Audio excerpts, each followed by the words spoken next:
And joining us right now on the HRNP guest line is a man who covers the San Francisco 49ers for NBC Sports Bay Area and the radio station KNBR up in the greater San Francisco area. His name is Matt Maiocco at MAIOCCO on Twitter. Matt, what's going on? Thanks for joining us this morning. Yeah, my pleasure. A lot going on around the league, and looks like the Texans got their guy.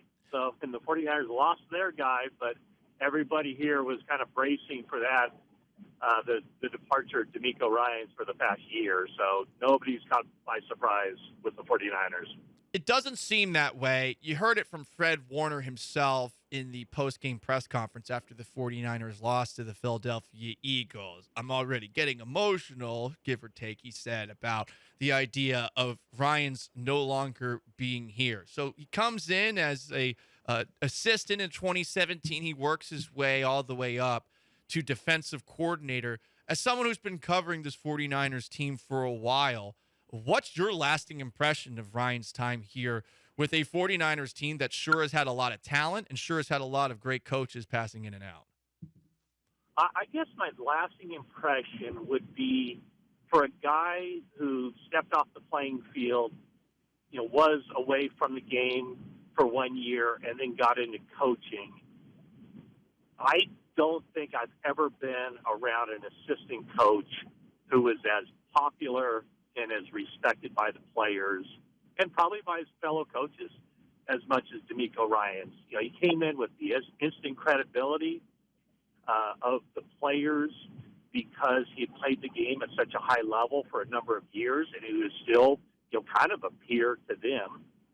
He came in and he earned the respect of the coaching staff, some veteran coaches, because of how he approached the game, his willingness to learn, how he deferred to the older guys and just really went about it the right way. And then, of course, management could not have been more pleased with him and everything that he brought to the table. Nick Bosa told me a couple weeks ago, he's never been around a better assistant coach than DeMeco Ryans. And the one thing he pointed to was he didn't even really talk about the X's and O's. He said he's got that down. But what impressed him was just how he handled people, how he knows when to push hard, when to back off. He just has a really good touch when it comes to managing, the psychology of a football player. It's a grind of a season, and it's never been longer. 17 games in the regular season now, and then 49ers season ends in the NFC Championship game, so 3 more playoff games. And he managed to find a way every week to keep it fresh and interesting and keep the guys motivated and on point and in the right mindset from the first day of the offseason program until the end of the season on Sunday. Well, personally, as someone who has been somewhat dead inside watching the team that plays here in town, the Texans, over the last couple of years, Matt, that is all very good to hear. I have a question just about, I guess, credit pie, and I know that this is maybe just like a sports talk show host kind of question, but Robert Saleh was there as defensive coordinator with the 49ers for a couple of years before DeMeco took over the last 2 seasons. I guess, how would you compare the way that those two coached? And if you were to, I guess, make a choice on who was actually the better defensive coordinator, who would you have picked? That's kind of tough to say. I mean, both very highly respected guys, both knew the system inside out and were pretty good with people. Just based on what Nick Bosa had to say about DeMeco Ryans, I think I'd give DeMeco just a very slight edge from the sense of he did play the game. He played the game at the highest level, so he's coming at it from that angle as well.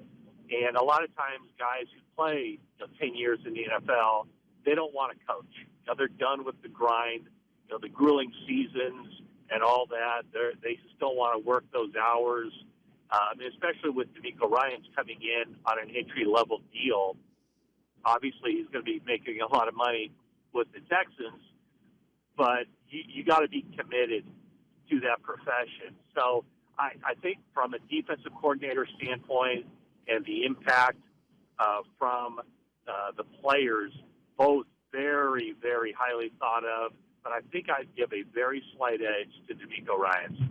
Matt Maiocco, who covers the San Francisco 49ers for NBC Sports Bay Area, also KNBR as well. We have seen some rumors about who DeMeco may be bringing with him to Houston, and 49ers passing game coordinator Brian Slowick is going potentially to be interviewed for that offensive coordinator gig. Before we talk about Slowick, were there, Matt, a couple of coaches that you felt like were particularly close to DeMeco who maybe are, in a great coaching staff that San Francisco has with Kyle Shanahan at the top, perhaps looking for a bigger role that maybe he would potentially bring with him here to Houston?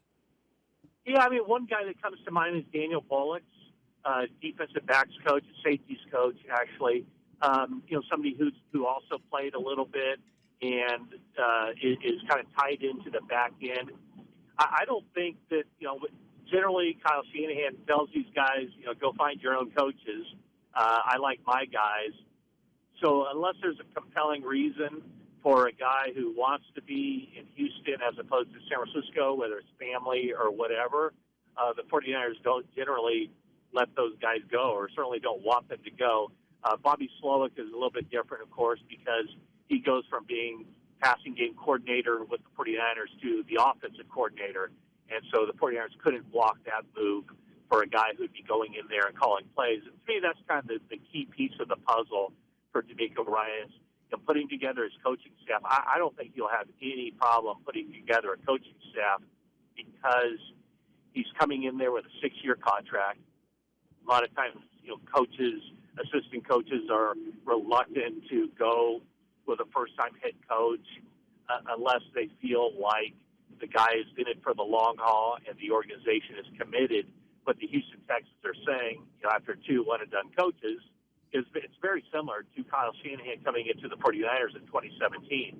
49ers had just gotten rid of coaches in back-to-back years, Jim Tomsula and Chip Kelly. Yeah. And so you knew they wanted to hit a home run with that third one, and they were going to give that next coach a pretty long leash, and that is, basically evident by a 6-year contract. So I would think that DeMeco Ryans, with the respect that he has in the game, will be able to fill out a pretty good coaching staff. And, whether he wants to hold on to those defensive coordinator duties and call the defensive plays or bring somebody in who he can kind of mentor and kind of get on the same page with while he manages the game, that remains to be seen. But that is not a concern, I don't think, for me, with DeMeco Ryans putting together a staff, because I think he's well respected enough around the league that if you're a pretty good offensive coach or even a defensive coach, any assistant kind of coaching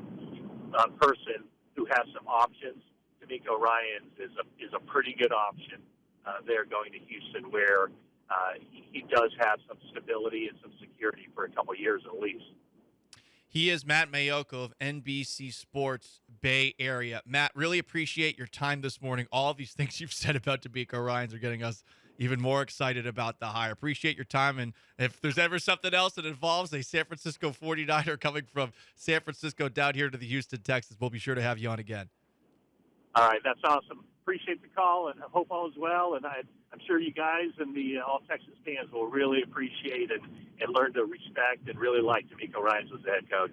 Appreciate it, Matt. That is Matt Maiocco, again, NBC Sports Bay Area, also on KNBR. You want to give him a follow on Twitter and take a look back at some of the other things he said about DeMeco Ryans over the year at MAIOCCO NBCS.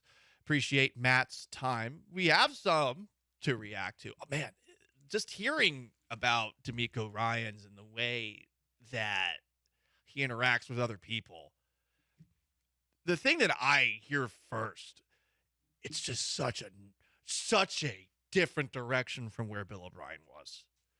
Someone who treats people with respect, someone who obviously has the respect of players, given that he played not too long ago, that he knows when to press and he doesn't know. It's one thing to do it as an assistant coach when you have a lot of hands-on time. It's another thing to do it as a head coach when you're delegating that responsibility to others. It's good to hear Matt say he shouldn't be concerned about who Ryans is going to be able to bring on the staff because of the respect that he has across the league, and especially with everyone who worked with him in San Francisco. But these are the kind of things that you got to be looking for in 2023 when you're looking for a coach.